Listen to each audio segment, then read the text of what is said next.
Okay, alright. So itong video is part 11 na ito na video. So ngayong September 14, 2025, pag-usapan natin ulit yung video ni Joan Belen na Pinay VFX artist doon sa ibang bansa sa Hollywood sa kumpaning Dinig. So pag-usapan natin itong video niya nga in-interview siya dito sa teleradyo. Na ito na video is naka-upload to sa YouTube channel na ABS-CBN News. So ang title sa video na ito is Pinay Artist ibinahagi kung paano nakapagtrabaho sa blockbuster Hollywood films. Ganon. Then dito sa video na ito, sinasabi ni Joan Belen na bago siya nakatrabaho sa ibang bansa sa Hollywood sa company na Dinig is VFX artist na siya dito sa Pilipinas. Gumagawa na siya ng movie dito sa Pilipinas at advertise. Ganon.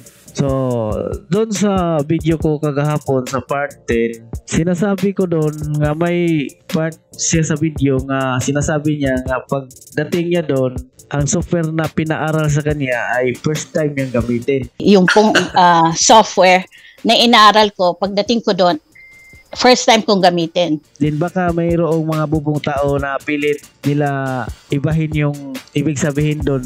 Baka sabihin nila na ang ibig daw sabihin doon na yung software daw na inaaral ni Joan Belen sa paggawa ng movie dito sa Pilipinas, yon daw na software is first time daw niya gamitin yun na software na mag-compositing siya sa Hollywood gamit yun na software. Baka ganon yung pag-interpret nila doon sa sinasabi ni Joan Belen. Kasi sa video ko kagahapon, doon lang na part yung prene ko. Hindi ko na prene yung kadugtong niya kasi may kadugtong yun eh. Dinang ebidensya ko nga mali talaga yan kung ganyan yung pag-itindi ninyo na ang software na inaral ni Joan Belen sa paggawa ng movie sa Pilipinas is yun na software is first time daw niya gamitin yun na software sa paggawa ng VFX movie sa Hollywood. Mali talaga yan kung ganyan yung pag-itindi ninyo kasi yung ebidensya ko yung karugtong doon sa video na yun. Kasi may sinasabi siya doon sa karugtong sa video na yun na sinasabi niya nga within 3 weeks pinaaral sa akin yung software na yun. May ganun siyang sinasabi. So i-play natin dito sa 5 minutes and 25 seconds hanggang 5 minutes and 38 seconds. Yung pong software na inaaral ko, pagdating ko doon, first time kong gamitin. So within that 3 weeks, pinaaral sa akin yung software. Yan. So yan yung ebidensya ko. So ang kadugtong na sinabi niya, within 3 weeks, pinaaral sa akin yung software. Kaya ang ibig sabihin talaga niya doon sa sinasabi niya nga, pagdating niya doon, yung software na inaaral niya ay first time niyang gamitin. Ang ibig sabihin talaga niya doon na habang nagtitraining siya, yung software na pinaaral sa kanya is first time niya gamitin. Kasi sinasabi din niya sa karugtong istorya nga, sinasabi niya mismo na within 3 weeks, pinaaral sa akin yung software. Ganon. Kasi nagtitraining pa siya eh. Dumaan muna siya sa training, si Joan Belen. Na yung sinasabi ko sa video ko kagahapon sa part 10 na sinasabi ko na yung software na gamit ni Joan Belen sa paggawa ng movie sa Pilipinas habang dito pa siya sa Pilipinas ay yun na software ay hindi katulad sa software na gamit niya sa paggawa ng movie sa Hollywood. Kasi habang nagtitraining siya, yung software na pinaaral sa kanya ay first time niya gamitin. Ganon. Yan na ibig sabihin ko sa part 10 na video is tama talaga yan, hindi yan mali. So para maintindihan niyo yung punot dulo, magsimula tayo manood dito sa 4 minutes and 19 seconds hanggang 5 minutes and 38 seconds. And biglang dumating po yung company Double Negative, which is Dinig. Sila po yung gumawa ng... So anyway, yung Dinig na company, tinatawag din niya na Double Negative. Then take note lang, yung Dinig na company na ang spelling D-N-E-J. So yung Dinig na company is nakalagay yan doon sa website na foundry.com na yan na website is yan yung may-ari ng Nyok na software. So nakalagay doon sa website na foundry.com yung company na Dinig kasi yan na company gumagamit sila ng Nyok na software. Kaya confident ako na ang inaaral ni Joan Belen na software na sinasabi niya nga first time niyang gamitin yun na software yung inaaral niya, confident ako na yun na software is Nyok talaga yun na software. Kasi dinig yung company niya na pinasukan ni Ma'am Joanne Belen. Yung mga Oscar-winning films natin, yung Dune, yung Inception, yun, sila po yung gumawa nun. And they wanted to hire people na they have no experience in film. They want to work on Hollywood films and be trained in London for 1 year. So yung dinig ng company, nag-hire sila ng tao na gustong mag-aral ng VFX na mag-train sila ng 1 year. Kaya ito si Joanne Belen, ginrab niya yun na opportunity, pero gusto niya kung mag-apply siya doon, mag-training siya, gusto niya nga entry level kasi may experience na siya sa paggawa ng movie sa Pilipinas. Pero nung sinabi niya yun, sinabihan lang siya nga, may experience ka nga, pero wala ka namang experience sa Hollywood. Kaya nag-training pa rin siya. Ganon. So i-play natin ha. So, may maganda po yung trabaho ko po noon may company pa nga po ako noon at saka nagpo-produce na ako, but I said okay, magte-take ako ng risk to take an entry level position. I mean I do have the experience, but ang sabi nila wala ka naman experience sa Hollywood, so how is that gonna be different? There's nothing different. It's the same medium. Yan.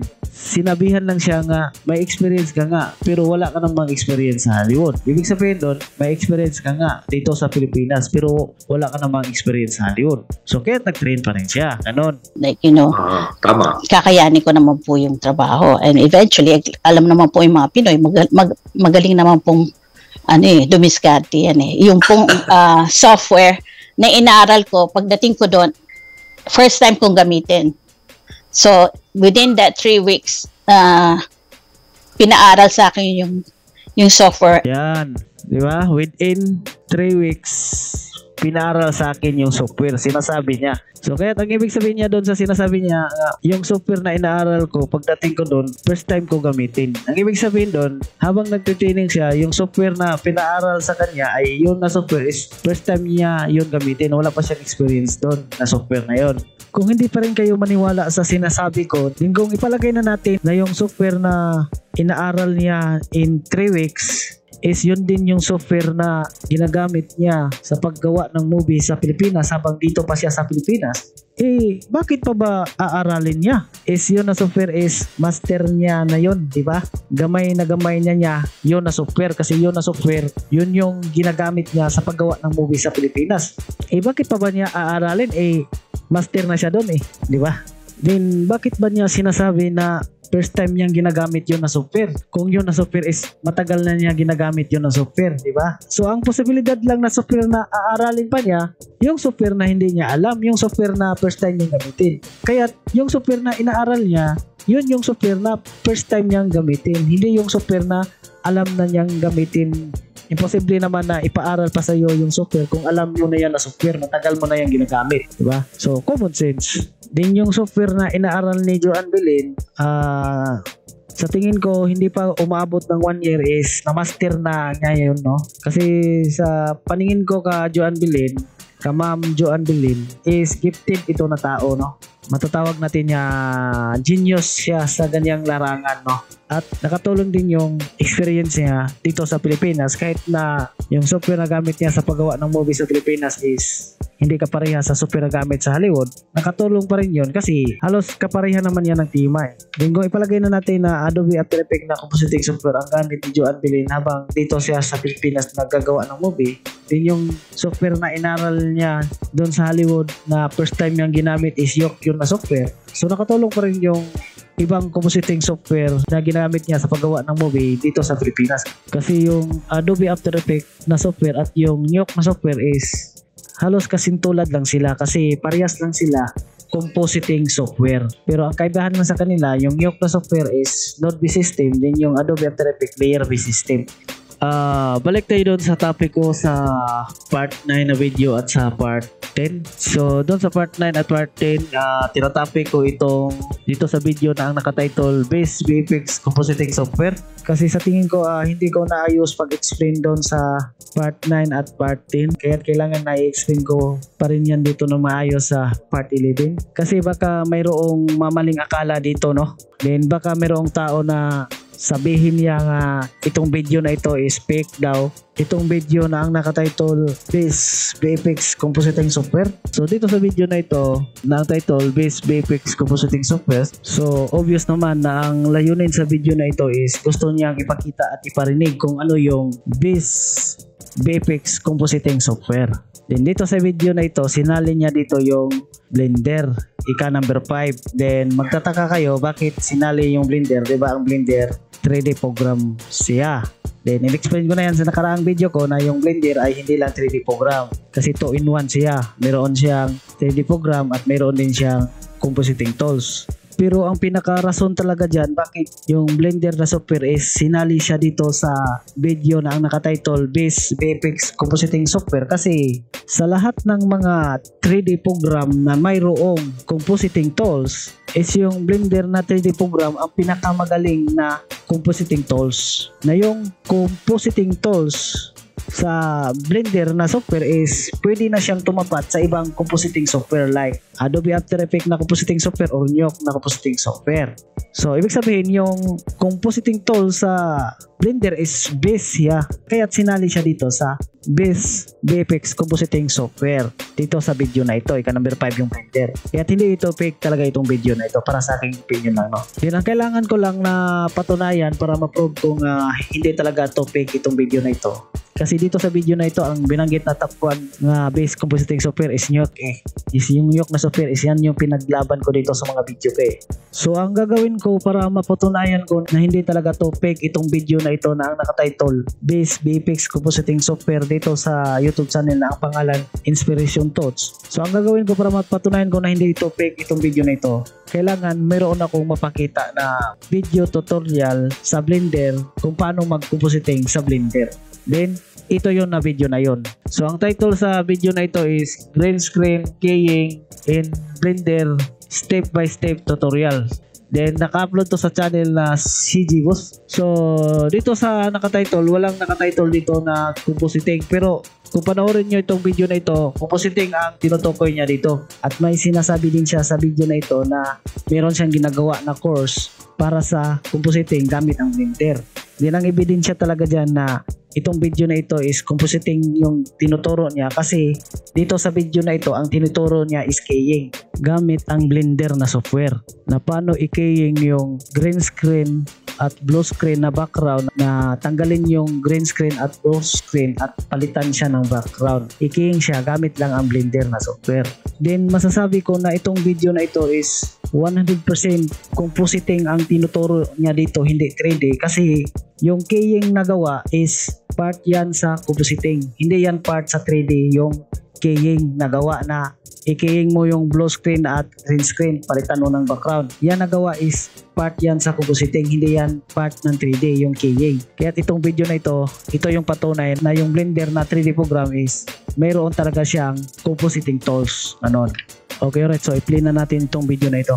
Have you ever wanted to place yourself inside a CGI world, just like the pros do it? You've probably seen those behind the scenes shots where actors are surrounded by green or blue screens. Today I'll show you how to bring that cinematic trickery into your own projects, replacing your background with absolutely anything you want. Be sure to stick around because my Master Compositing in Blender course is now fully complete and freshly updated, and I would love to tell you all about it.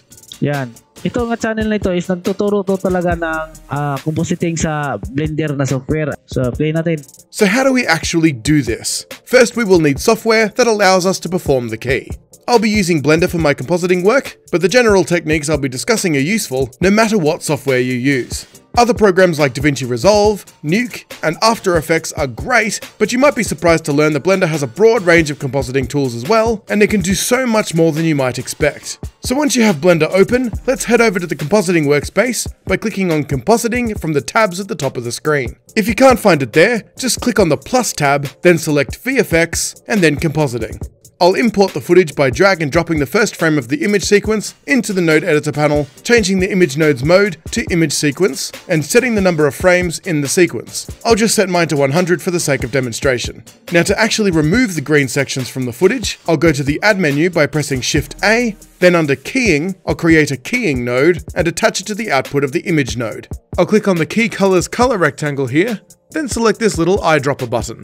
Now we can just select the color from the footage, look back at the keying node output, and bam! The green sections are gone. Okay, right. So, hindi ko na to panoorin ng full video niya kasi haba na itong video na ito. So, itong video na ito na nakatitle Green Screen Keying in Blender Step by Step Tutorial dito sa YouTube channel na Sigibus. So, ang link sa video na ito is ilagay ko sa comment o sa description para kung gusto nyo panoorin, i-click lang niyo yan. Or pwede din niyo i-search lang niyo itong title na ito. Green Screen Keying in Blender Step by Step Tutorial. So, ito nga video, ito yung patunay ko na yung Blender na 3D program is meron siyang compositing tools na hindi siya basta-basta na compositing tools, based compositing tools, yeah. Na hindi siya kapareha sa ibang 3D program na mayroong compositing tools na hindi maganda. Pero dito sa Blender na 3D program, yung compositing tools niya is maganda. Base siya. Kaya itong Blender na software, sinali siya sa kategory na Base VFX Compositing Software. Kasi ang Blender na software is 2-in-1 siya. Meron siyang program na 3D program at meron siyang compositing program. Din ang compositing program sa Blender na software is siya yung pinakamagaling na compositing tools sa lahat ng 3D program na mayroong compositing tools. Kaya nasali sa kategory yung Blender na software sa Base VFX Compositing Software. Kaya hindi ito fake itong video na ito na ang nakatitle Base VFX Compositing Software. Okay, right. Hanggang dito na itong video na ito. Peace.